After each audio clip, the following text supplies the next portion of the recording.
Em nome de Jesus, já pedindo aí ao Espírito Santo que nos conceda misericórdia e graça da compreensão da Santa Palavra de Deus, certo?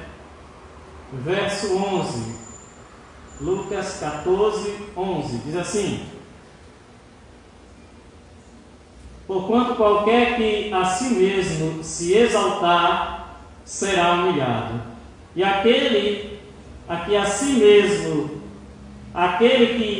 mesmo se humilhar, será exaltado. Glória a Deus.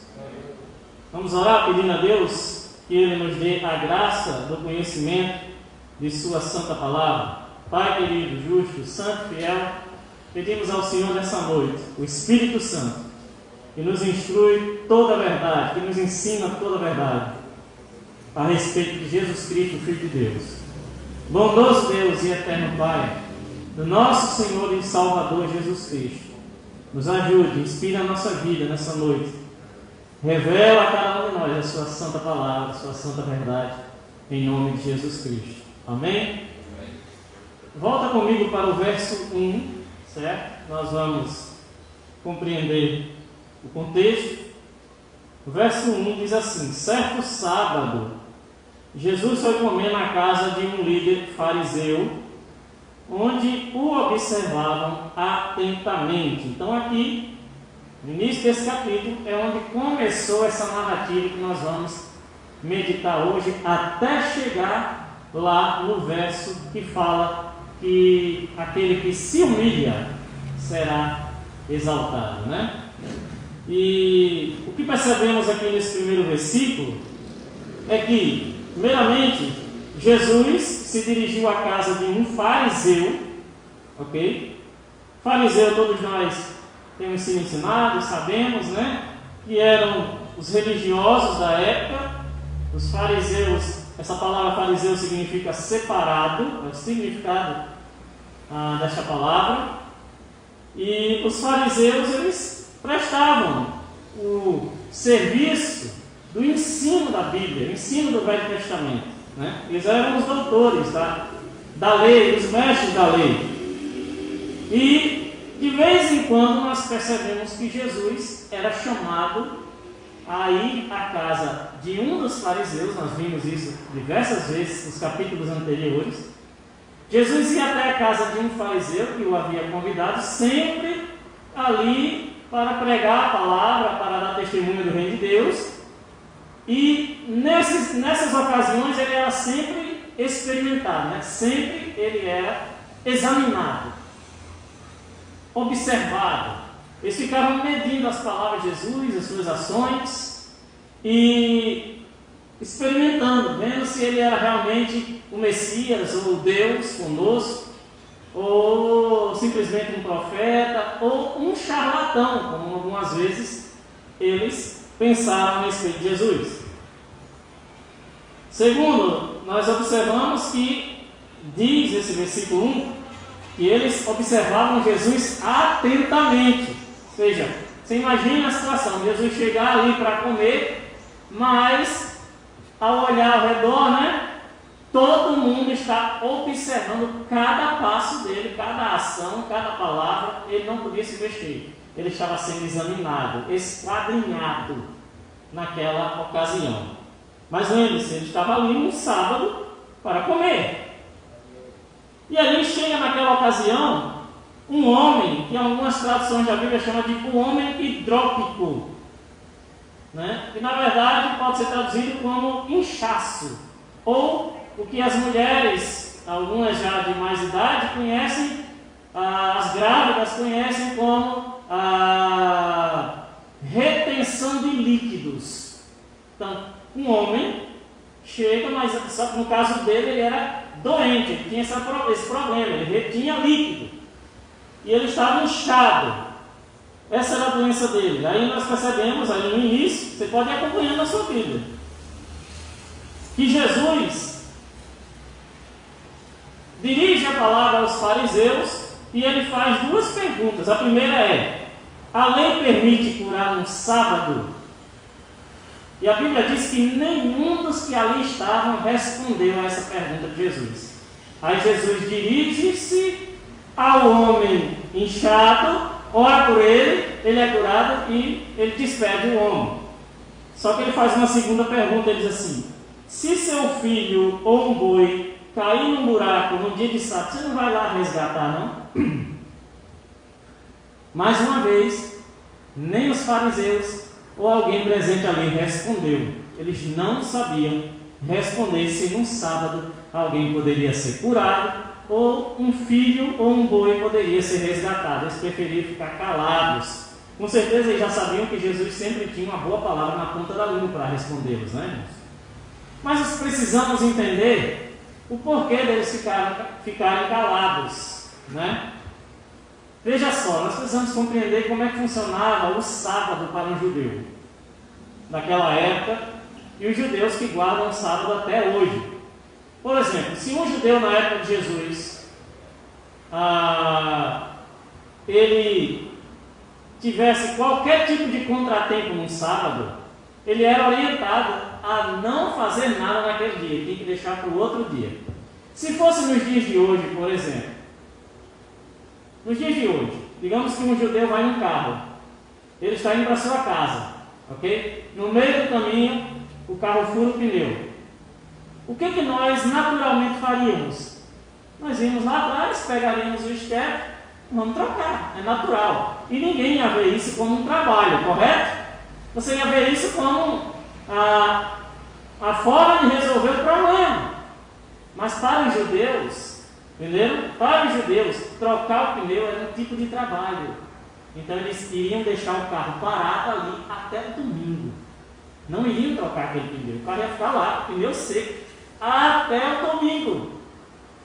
Então vocês precisam entender por que os judeus não souberam responder Jesus. Jesus pergunta: esse homem está doente, é proibido curar no sábado? Aí eles: peraí, não vou dizer nada. Aí Jesus pergunta: se o filho de vocês cair num buraco, você não vai lá resgatar não, no sábado? Aí não responde nada também. Imagine o nível de conhecimento a respeito do amor e da misericórdia de Deus que essas pessoas tinham. Era literalmente zero. Eles não sabiam distinguir entre simplesmente não trabalhar, que era a vontade de Deus, sobre o sábado, não trabalhem aquele dia para o Senhor, se dediquem ao Senhor no sábado. Eles não sabiam diferenciar trabalho, ok, e dedicação a Deus do cotidiano, do que qualquer coisa que poderia acontecer no sábado. Imagine curar no sábado. Se a cura era para a glória de Deus, então é claro que poderia curar no sábado. Amém, irmãos? Deu para entender? Aí na segunda parte desse capítulo, Jesus ensina princípios de humildade. Vai lá para o verso 7. Quando Jesus observou que os convidados para o jantar procuravam ocupar, pois lugares de honra à mesa, deu-lhes este conselho. Então Jesus está lá. Uma pessoa foi curada, mas ele estava lá porque ele estava na casa de um fariseu e ali ia haver um banquete, um jantar.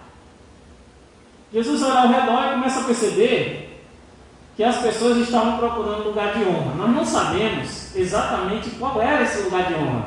Podemos presumir que o lugar de honra era o lugar mais perto de onde a comida era servida primeiro, ou o acesso à comida, ou o lugar mais perto ao anfitrião, o dono da casa, né? As pessoas, uma das pessoas, o lado da mesa, lembrando que a mesa na época na verdade era rente ao chão, o lado ali em que as pessoas mais importantes, por exemplo, eram servidas primeiro. Jesus observa que as pessoas que estavam chegando estavam procurando ir para o lugar mais honroso da mesa, né?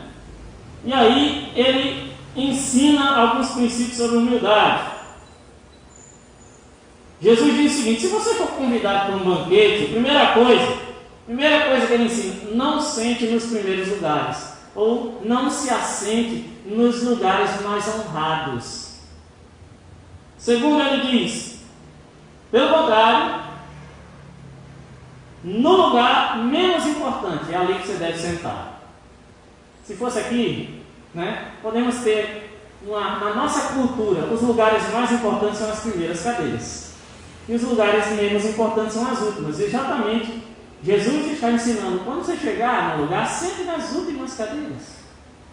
Né? Por quê? Se chegar alguém mais importante que você, né? O dono da festa, o anfitrião, o dono da casa, o dono do banquete, vai chegar no seu ouvido, isso aqui é Jesus falando, e vai dizer para você: ei, levanta-te daí e senta lá, porque chegou alguém que eu quero honrar mais que a você. Aí Jesus, vou trazer aqui para a nossa linguagem, Jesus diz assim: você vai passar vergonha. Então é melhor você sentar lá nas últimas cadeiras. Por quê? Se o anfitrião, o dono da festa, observar, olhar você e quiser honrar você, você já está na posição de honra, porque você está nas últimas cadeiras. Se ele disser assim: levanta e senta mais à frente, senta aqui nos lugares mais honrados, você vai ser honrado na frente de todo mundo.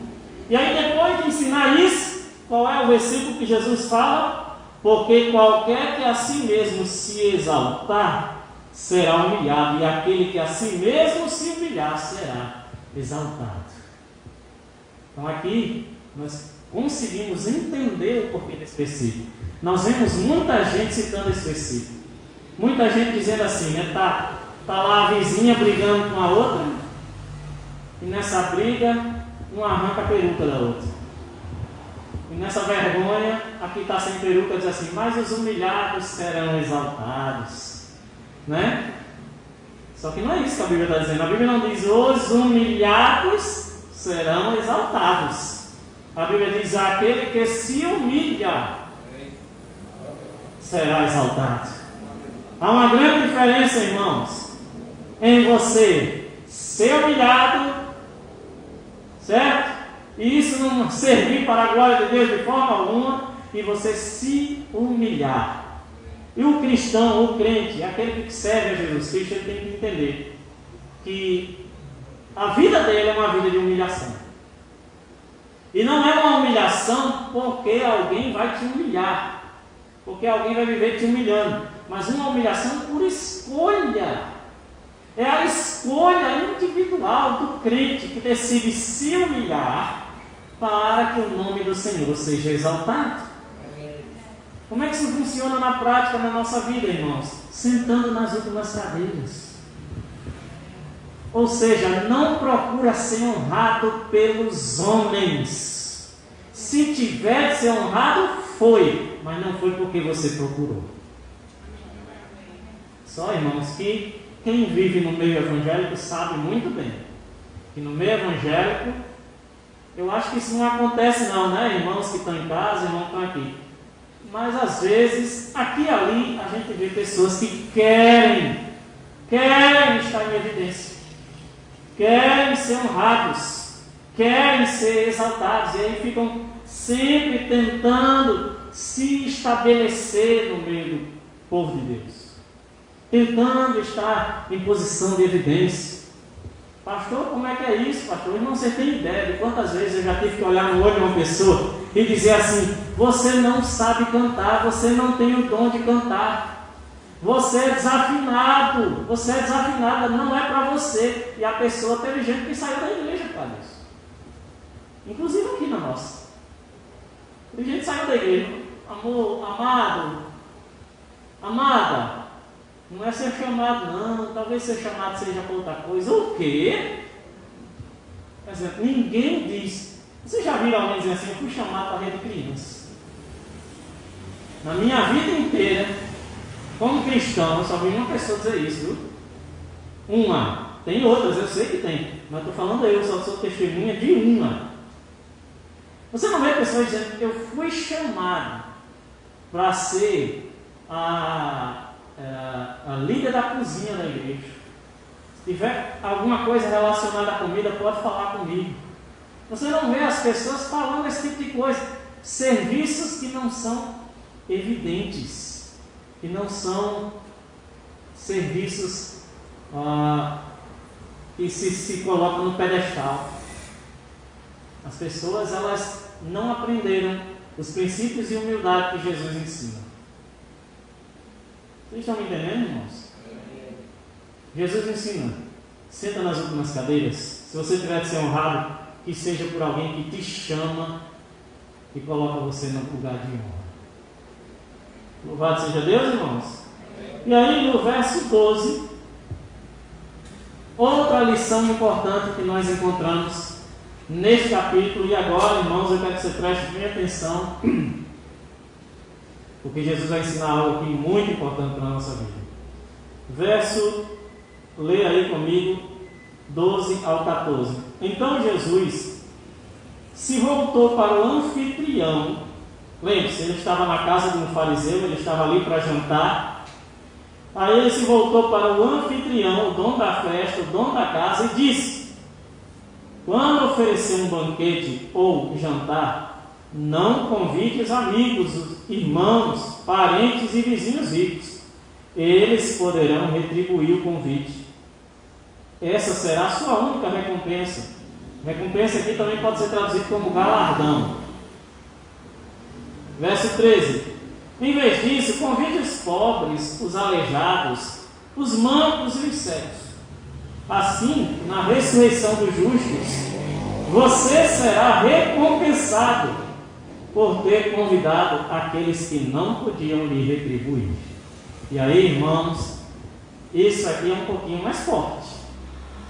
Jesus, imagina a situação, ele está ensinando sobre humildade, ele está ensinando sobre o sábado. De repente, Jesus olha para o dono da festa, para o dono da casa, para o anfitrião, para o fariseu, ok? Ele olha para ele e diz assim: eu vou ensinar uma coisa importante para você. Quando você for fazer um banquete na sua casa, uma comilança na sua casa, quando você for fazer uma festa na sua casa, quando você for fazer algo grande, muita comida na sua casa, não chame os seus vizinhos ricos, não chame os seus parentes. Pelo contrário, convide os pobres. Você já parou para pensar, irmão? Vamos pensar nessa situação comigo. Jesus está dizendo: encha a sua casa de mendigos.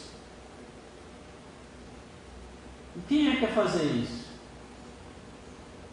Jesus está dizendo: não convide seus amigos, porque os seus amigos depois podem recompensar você por esse convite. Ou seja, depois seus amigos, seus primos, seus parentes, seus vizinhos ricos podem retribuir dando outra festa e chamar você.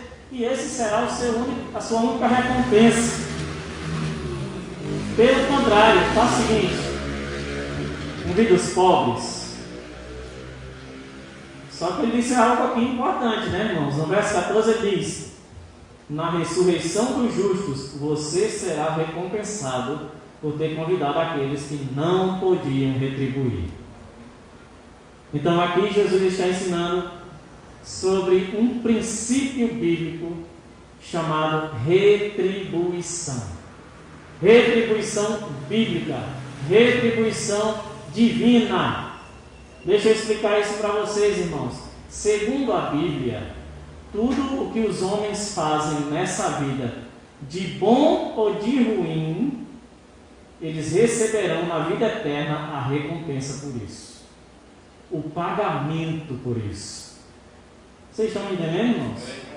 Vamos ver o que está escrito em Apocalipse 22,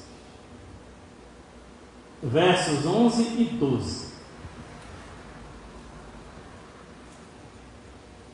Apocalipse 22, versos 11 e 12. Que o mal continue a praticar a maldade, que o impuro continue a ser impuro, que o justo continue a viver de forma justa, que o santo continue a ser santo. Vejam, eu venho em breve e trago comigo a recompensa para retribuir a cada um de acordo com os seus atos. Então isso aqui é um versículo de Apocalipse 22 que narra o que vai acontecer no juízo final, quando Jesus estiver fazendo novo céu, nova terra e novas todas as coisas.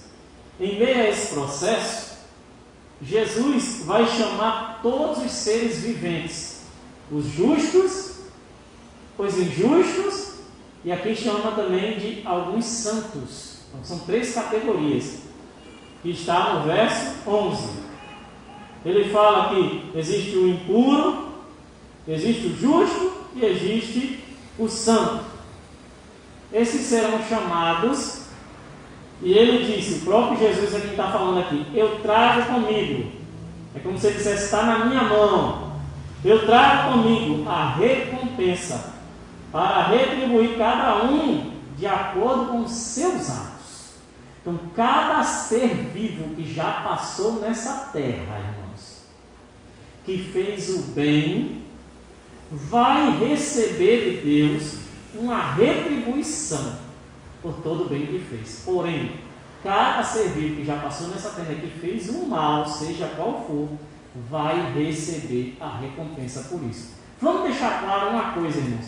Eu não estou me referindo a céu e inferno. Eu não estou me referindo à vida eterna no céu ou no inferno. Existe este dia que a Bíblia fala que é o dia em que todos os seres viventes irão comparecer diante de Deus. E nesse dia, cada um vai receber. Não é céu e inferno ainda não. É o dia da retribuição, em que cada um irá receber segundo as suas obras, segundo os seus atos nessa terra. Então, é um dia, irmãos, para alguns de grande vitória, para outros de grande humilhação. Tudo que fizemos, não importa se somos novas criaturas ou não, todos nós receberemos a recompensa. Então veja só, a pessoa vive nesse mundo como um assassino, vive por aí, um criminoso. Ele vai para o inferno, se ele não nascer de novo, vai. Mas de alguma forma que nós não sabemos como é que isso funciona, ainda chegará um dia em que ele será julgado pelos seus atos. E Deus vai dar a ele a retribuição. Também, por exemplo, você que é cristão, você está andando na rua, você encontra uma pessoa pedindo esmola. E você olha e diz, espera aí, eu vou te dar um almoço. Aí você vai ali, compra uma quentinha e traz e entrega para aquela pessoa. A Bíblia está nos ensinando que, ao fazer isso, um dia Deus ainda vai te retribuir porque você fez isso. Tem alguém me entendendo, irmãos? Deus ainda vai te retribuir. Eu não sei vocês, mas a minha mente pequena, eu penso assim, rapaz, Deus já me deu a salvação, não precisava me dar mais nada. Mas para Deus, veja só, Ele se revela desde o Velho Testamento como um Senhor plenamente justo. Então Deus, Ele gosta de acertar as contas. É por isso que está escrito, como foi até citado no domingo passado aqui, que chegará o dia em que muitos dirão assim, mas quando foi que nós demos de comer, que nós demos de beber a ti, Senhor? E Ele vai dizer, quando vocês deram a um destes pequeninos, vocês deram a mim. Então, Deus, de alguma forma tão magnífica, majestosa, grandiosa, irá recompensar a todos, né? Os bons ou os maus. Amém, queridos? Logo após esse momento, nós chegamos, Jesus aproveita todo esse contexto para falar uma parábola que é a parábola do grande banquete. E isso nós vamos estudar domingo, amém? Essa será a mensagem de domingo, se Deus permitir.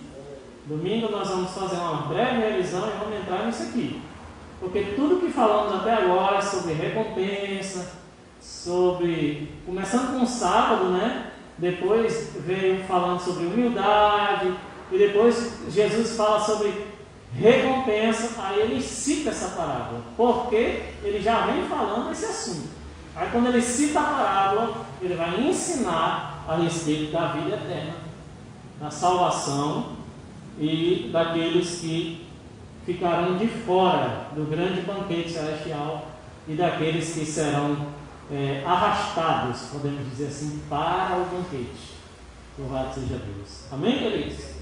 Vamos orar.